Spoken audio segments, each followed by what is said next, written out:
Matthew 2 NRSV. In the time of King Herod, after Jesus was born in Bethlehem of Judea, wise men from the east came to Jerusalem asking, "Where is the child who has been born King of the Jews? For we observed his star at its rising and have come to pay him homage." When King Herod heard this, he was frightened, and all Jerusalem with him. And calling together all the chief priests and scribes of the people, he inquired of them where the Messiah was to be born.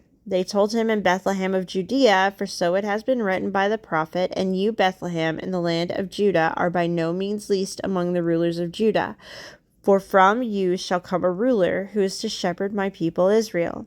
Then Herod secretly called for the wise men and learned from them the exact time when the star had appeared.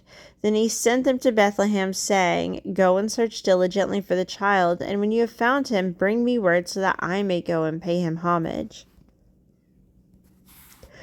When they had heard the king, they set out, and then ahead of them went this star that they had seen at its rising until it stopped over the place where the child was. When they saw that the star had stopped, they were overwhelmed with joy. On entering the house, they saw the child with Mary his mother, and they knelt down and paid him homage. Then opening their treasure chest, they offered him gifts of gold, frankincense, and myrrh. And having been warned in a dream not to return to Herod, they left for their own country by another road. Now after they had left, an angel of the Lord appeared to Joseph in a dream and said, "Get up, take the child and his mother, and flee to Egypt, and remain there until I tell you, for Herod is about to search for the child to destroy him." Then Joseph got up and took the child and his mother by night and went to Egypt, and remained there until the death of Herod. This was to fulfill what had been spoken by the Lord through the prophet, "Out of Egypt I have called my son."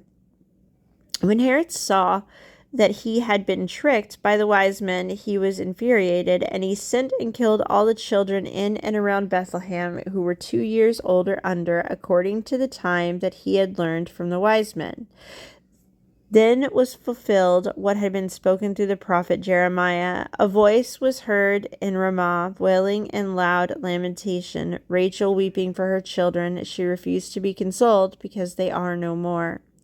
When Herod died, an angel of the Lord suddenly appeared in a dream to Joseph in Egypt and said, "Get up, take the child and his mother, and go to the land of Israel, for those who were seeking the child's life are dead." Then Joseph got up, took the child and his mother, and went to the land of Israel. But when he heard that Archelaus was ruling over Judea in place of his father Herod, he was afraid to go there, and after being warned in a dream, he went away to the district of Galilee. Then he made his home in a town called Nazareth, so that what had been spoken through the prophets might be fulfilled. He will be called a Nazarene.